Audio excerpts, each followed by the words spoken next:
Hi, this is Tom from ZeroToFinals.com. In this video, I'm going to be going through chronic heart failure. You can find written notes on this topic at ZeroToFinals.com/heart failure or in the cardiology section of the Zero to Finals medicine book. So let's jump straight in.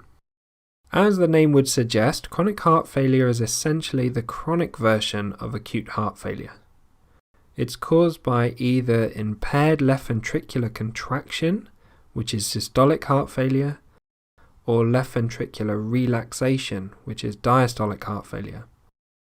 This impairment in left ventricular function results in a chronic back pressure of blood trying to flow into and through the left-hand side of the heart. And the way I picture this is a bit like a bus stop where too many buses have turned up at the same time, causing a queue of buses down the road and traffic behind them, all backed up and clogging up the roads. When blood can't flow through the left-hand side of the heart and out into the body, it backs up into the left atrium and then into the pulmonary veins and into the lungs. So what's the presentation of somebody with a chronic heart failure?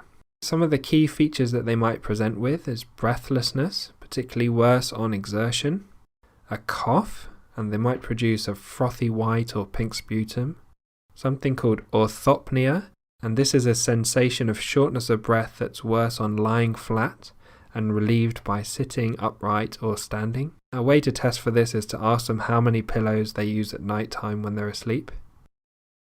Paroxysmal nocturnal dyspnea, and we'll talk a little bit about that in a sec. And peripheral edema, so they might complain of swollen ankles or swollen legs. Let's talk a little bit about paroxysmal nocturnal dyspnea. This is a term used to describe the experience that a patient has of suddenly waking up at night with a severe attack of acute shortness of breath and cough. What the patient will describe is waking up suddenly in the middle of the night and feeling acutely short of breath, and having a really bad cough and a wheeze.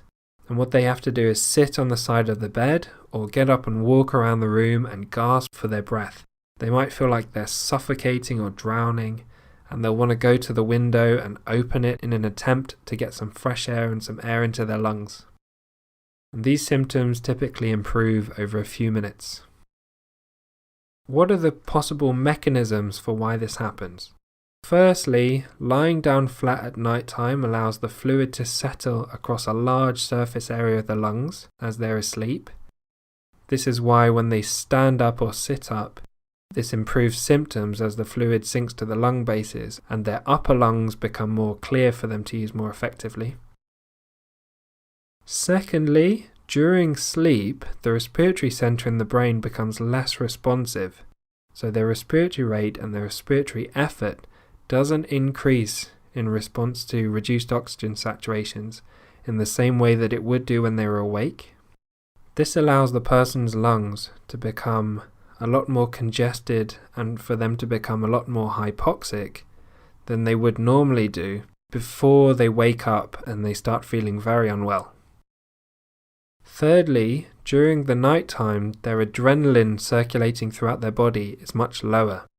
And less adrenaline means the myocardium or the heart muscle is more relaxed, and this worsens the cardiac function and the cardiac output, which means that their heart failure actually becomes a little bit worse at night because of the lack of adrenaline.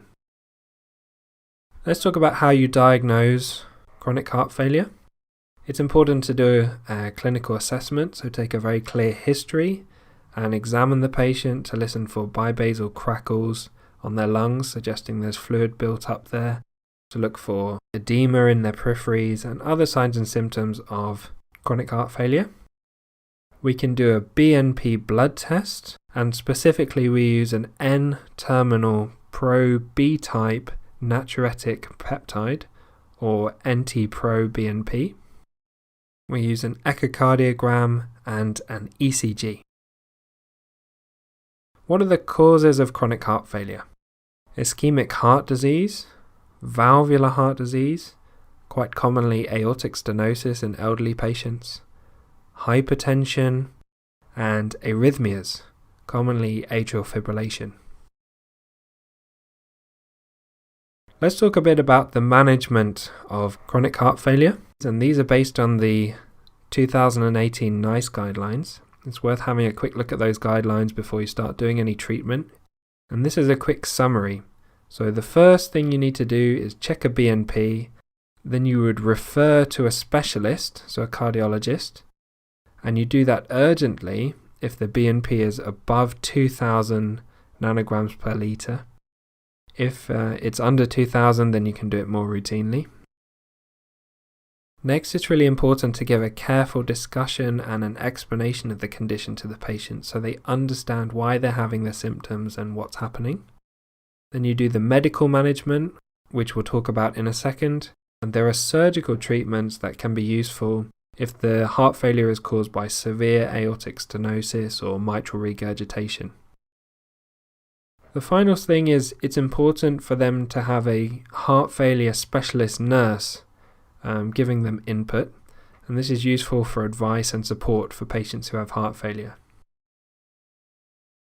There's a couple of additional aspects to management for all patients who have heart failure, and this is a yearly flu and pneumococcal vaccine, advice to stop smoking, optimize treatment of comorbidities, and to exercise as best as their heart failure will allow them, so exercise as tolerated. Okay, first line, medical management of chronic heart failure. And you can use the mnemonic ABLE, ABAL, to remember the heart failure measures. So the first A is for ACE inhibitor. An example of an ACE inhibitor that you could use is Ramipril, titrated as best as they can tolerate up to 10 milligrams once a day. B is for beta blocker, and a good example of this is bisoprolol, which again is titrated up to 10 milligrams as best as they can tolerate. If with the ACE inhibitor and a beta blocker they still have symptoms, you can add in the third letter, which is A for an aldosterone antagonist. And examples of aldosterone antagonists are spironolactone or eplerenone.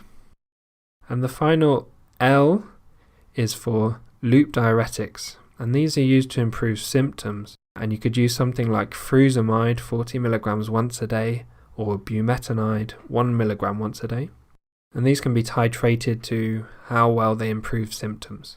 And you'd want to have as little loop diuretics as you can to improve their symptoms. A couple of extra details just to give you some context to the ABLE mnemonic. An aldosterone receptor blocker, or an ARB, can be used instead of an ACE inhibitor where the ACE inhibitor is not tolerated. An example of an ARB is candesartan, which could be titrated up to 32 milligrams once a day. You want to avoid ACE inhibitors in patients with valvular heart disease until a specialist has seen them and decided what to do. Aldosterone antagonists, such as spironolactone or eplerenone, aren't automatically started, but if there's a reduced ejection fraction and the symptoms are not controlled with an ACE inhibitor and beta blocker, then you can start one. And the final thing to note is that patients that have their U's or their kidney function monitored really closely whilst they're on diuretics, ACE inhibitors and aldosterone antagonists, because all three medication can cause electrolyte disturbances. So thanks for watching. I hope you found this video helpful.